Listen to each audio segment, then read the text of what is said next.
پہلی کتاب توریت، زبور، انجیل، قرآن. سبحان اللہ. چاروں کس کی کتاب ہے؟ اللہ. زور سے بولو نا. اللہ. لانے والے جبریل، لینے والے رسول، بھیجنے والا خدا، لانے والے جبریل، لینے والے رسول. چاروں بھی رسول ہیں. حضرت موسیٰ، حضرت داؤد، حضرت عیسیٰ اور پیارے حبیب سب رسول ہیں، لینے والے رسول ہیں. مگر ایمانداری سے اللہ کو حاضر ناظر جان کے بولو گوا والو، چاروں کتابوں میں مرتبہ کس کا بڑا ہے؟ قرآن مجید کا. اوہ سبحان اللہ. ذرا زور سے بولو.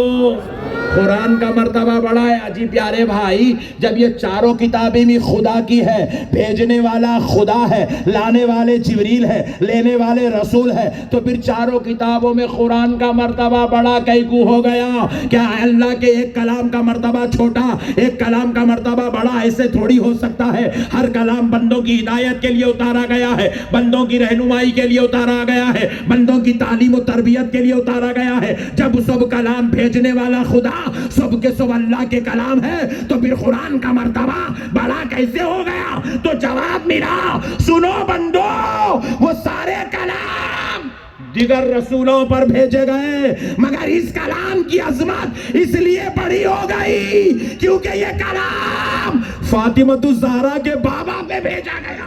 نعرہ تکبیر، نعرہ رسالت، عظمت مصطفیٰ. علماء اہل سنت مسلک اعلیٰ حضرت علامہ محمد احمد نقشبندی صاحب قبلہ.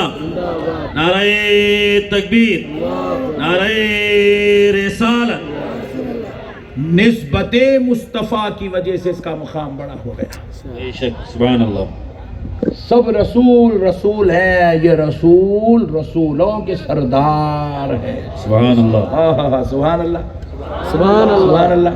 سبحان اللہ. اب دیکھو ایک اور لطیف نکتہ آپ کو سمجھا دوں. پوری کائنات میں اربوں کروڑوں مسلمان ہیں. کافر بھی خالی ہندوستان میں 20 کروڑ ہے کہتے ہیں. وہ کتنا صحیح ہے کتنا غلط ہے ایک دن اٹا پیپر لے کے نکلے تو معلوم ہوتا. 20 کروڑ ہے 40 کروڑ ہے دیکھنا ہے. ذرا غور کرو، 20 کروڑ مسلمان کی نماز ایک طرف، نیچے سے بلال حبشی کی 2 رکعت نماز ایک طرف. سبحان اللہ. سبحان اللہ. سبحان اللہ. 20 کروڑ لوگوں کی نماز ایک طرف، بلال حبشی کی 2 رکعت ایک طرف. ایک طرف. بلال حبشی کو یہ مقام کیسا ملا؟ بلال حبشی کو یہ شرف، یہ عظمت، یہ رفعت، یہ رتبہ کیسے ملا؟ بلال حبشی کو اتنی بڑی عزت کیسے مل گئی کہ 20 کروڑ مل کے جو نماز پڑھ رہے ہیں ایک طرف ہے، بلال حبشی کی 2 رکعت نماز ایک طرف ہے.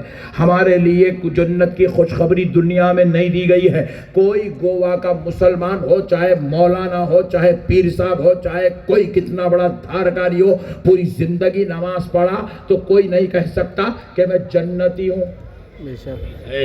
بول سکتا؟ کوئی نہیں بول سکتا میرے سے اللہ راضی ہو گیا.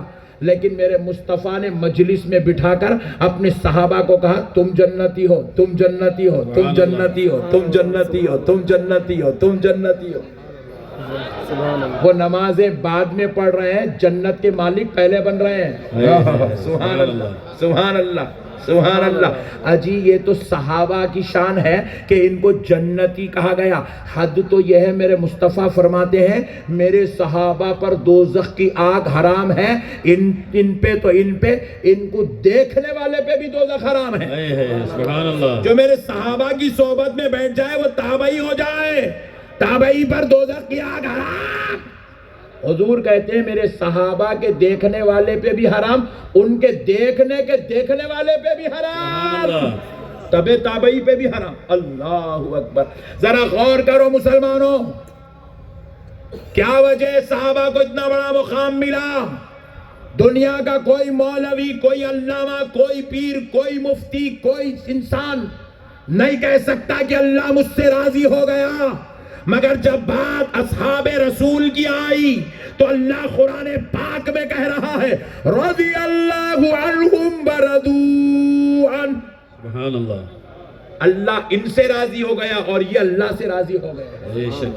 ذرا غور کرو مسلمانوں، کیوں اتنا بڑا مرتبہ ملا صحابہ اکرام کو؟ کیا وجہ ہے؟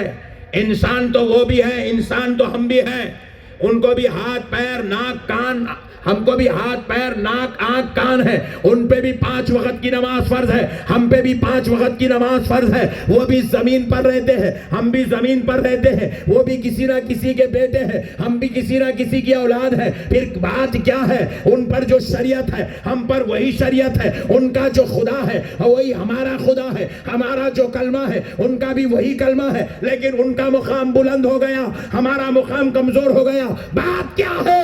پوری ہندوستان کے 20 کروڑ مسلمانوں کی نماز ایک طرف، پوری دنیا کے اربوں مسلمانوں کی نماز ایک طرف، میرے بلال حبشی کی نماز ایک طرف۔ کیا بات ہے؟ سن لو مسلمانوں، بات صرف اتنی ہے کہ وہ صحابی ہیں۔ بے شک سبحان اللہ۔ کیا ہے؟ صحابی زور سے بولو۔ پھر صحابی کو صحابی کس نے بنایا؟